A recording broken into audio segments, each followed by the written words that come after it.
काशिफ नाम है, वो उन्होंने गाड़ी ली तो मैंने भी मुबारकबाद दी, तो वो रोने लगा।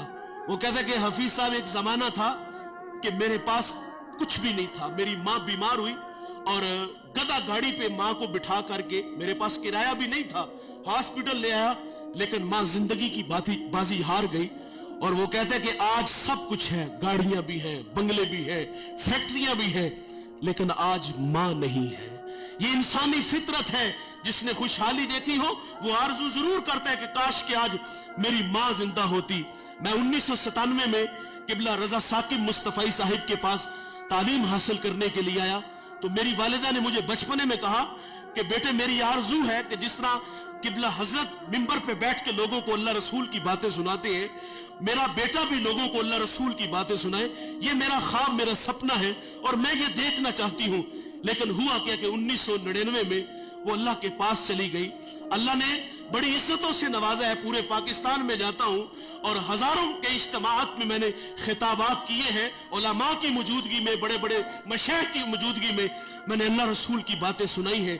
लेकिन कभी कभी आरज़ू मचलती है कि पर्दे की ओट में बैठ के इस बेटे से माँ अल्लाह रसूल की बातें सुने तो मेरा कद कितना बढ़ जाएगा। ये इंसानी फितरत है। वो आरज़ू करते काश के आज मेरे माँ बाप जिंदा होते। मेरे नबी सल्लल्लाहु अलैहि वसल्लम फरमाते हैं जन्नत तुम्हारी माँ के कदमों तले है। और फिर अमलन हमें करके भी दिखाया। हुजूर मुसल्ले पे खड़े हैं, हुजूर ने पीछे पलट के सहाबा को देखा, छम छम आंखें बरसने लगी। माँ कब बिछड़ी थी? जब मेरे नबी की उम्र 6 साल थी। अबवा का टीला, ये एक छोटी सी बस्ती है जहां सैयदा आमिना रदी अल्लाह ताला अन्हा आके रुकती है।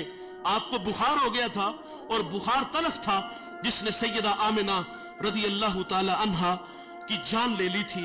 सांसें टूटने लगी तो हजरत आमिना ने उम्मे ऐमन को कहा कि मेरे बेटे मोहम्मद को अमीर कुरैश तक पहुंचा देना। और वक्त रुखसत हुजूर को पास बुला लिया। उधर बचपने की मासूमियत, पेशानी में नबूवत का नूर है और माँ बेटे में खूब सी जाती है। 2-1 बातें की और फिर हमेशा के लिए पहाड़ों में सो जाती है। फरमाए बेटे हर नई चीज ने पुराना हो जाना है, हर बाकी ने फना हो जाना है। फरमाया बेटे मैं भी जा रही हूं, लेकिन सुनो मेरा जिक्र बाकी रहेगा, वो इसलिए कि मैं तेरे जैसा सोना मोहम्मद छोड़ के जा रही हूं।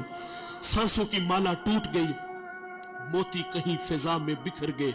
हुजूर माँ से लिपट गए और लिपट के अथरू बहाते हैं और फरमाते अम्मी आप क्यों नहीं बोलती, आप आंखें क्यों नहीं खोलती। हंसता चमन खामोश है, जाने वाले लौट कर कभी भी नहीं आते। लेकिन कुछ जाने वाले ऐसे होते हैं जो दिलों में धड़कन बन के रहते हैं, खुशबू होते हैं जो पास पास रहते हैं। हुजूर माँ से लिपट के माँ की जुदाई में रोते हैं, फिर अपने नन्हे नन्हे हाथों से काले पत्थरों की कब्र बनाते हैं, उस पे आंसुओं का छिड़काव करते हैं। जहां तक माँ नजर आती रही पलट पलट के उन काले पत्थरों वाली कब्र को देखते हैं। मैंने हुजूर की माँ की कब्र की 2 दफा जियारत की है। हम जब पहली दफा आपके मजार पे हाजिर हुए, ये मदीना से 350 किलोमीटर के फासले पर अबवा का टीला आता है। हम रात 1:45 बजे पहाड़ के नीचे थे तो माहौल बिल्कुल खामोश था, हवा का कहीं से कोई एक झोंका भी नहीं आया था। लेकिन जब सैयदा के कदमों में खड़े हुए तो यकीन जानो ऐसे लगता था कि अल्लाह ने जन्नत के 8 दरवाजे ही खोल दिए हो। जन्नत से ठंडी हवाएं आज भी सैयदा को सलाम करने आती है। हुजूर पलट पलट के उन काले पत्थरों वाली कब्र को देखते हैं और वापस लौट आते हैं। उम्मे ऐमन कहती मैं जब नीचे पहाड़ से उतरी तो पीछे पलट के देखा तो हुजूर मेरे साथ नहीं थे। फरमाती मैं दोबारा फिर पहाड़ पे चढ़ी और मेरी आंखें क्या देखती है, हुजूर माँ के सराने खड़े हैं और वहां खड़े होकर कह रहे थे कि माँ जी आप तो जानते हो कि मेरा इस दुनिया में आपके सिवा कोई भी नहीं है। उम्मे ऐमन की भी जान निकल गई, हुजूर को सीने से लगा लिया।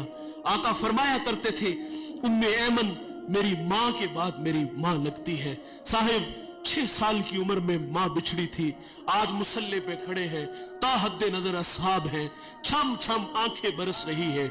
और फरमाया सहाबा काश के आज मैं मोहम्मद की माँ जिंदा होती, मैं तुम्हें नमाज़े इशा पढ़ा रहा होता, उसमें सूरत फातिहा की किरात भी कर चुका होता, پھر میری ماں کو مجھ سے کوئی کام یاد آ جاتا، وہ مسجد نبوی کے دروازے پہ آ کے کہتی، ابن محمد، میرے بیٹے محمد میری بات سنو۔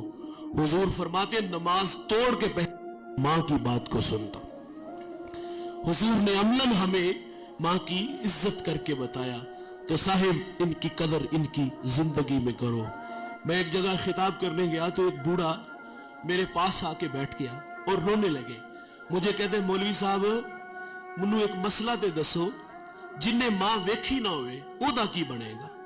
کہیں بچپن میں ماں بچھڑ گئی، خدمت کا موقع نہ ملا، اور آج آرزو کر رہا ہے کاش ماں ہوتی تو ماں کی خدمت کرتا۔ اور مجھے وہ نکمے اور نلائق بیٹے یاد آئے کہ جنہوں نے ماں باپ کو دھکے دے کے گھر سے نکال دیا، اور ماں باپ جو ہے وہ ذلت اور رسوائی والی زندگی گزار رہے ہیں۔ آج کی اس بزم میں میں اور آپ عزم کریں کہ آج کے بعد ہم ماں باپ کا دل نہیں دکھائیں گے۔ ماں باپ ناراض ہیں تو ابھی جا کے ان سے معذرت کر لیں۔ یقین جانے ایک لمحہ لگتا ہے۔ میں پچھلے دنوں ٹوبہ ٹیک سنگھ ایک جگہ خطاب کرنے گیا تو وہ بچہ مجھے دلائل دینے لگا کہ والدین کی زیادتی ہے، بڑی عجیب سی باتیں کرنے لگا، لیکن میں نے اس کے دل کے دروازے پہ دستک دی۔ اللہ کا شکر ہے کہ وہاں جھٹکا لگا، اور وہ مجھے کہتا وہ نہیں مانے گے۔ میں نے کہا جاؤ تو صحیح یار۔ وہ کہتے میں کل جاؤں گا، محض زندگی وفا کرے نہ کرے جاؤ یار۔ وہ 10 منٹ بعد واپس آیا، وہ کہتا ہے یار یہ تو کائنات ہی عجیب سی ہے، میں بس جا کے ہاتھ باندھ کے کھڑا ہوا ہوں اور مجھے میرے باپ نے مجھے سینے سے لگا لیا۔ یہ بڑے کمال کے لوگ ہیں، ایک بار ملیں گے دوبارہ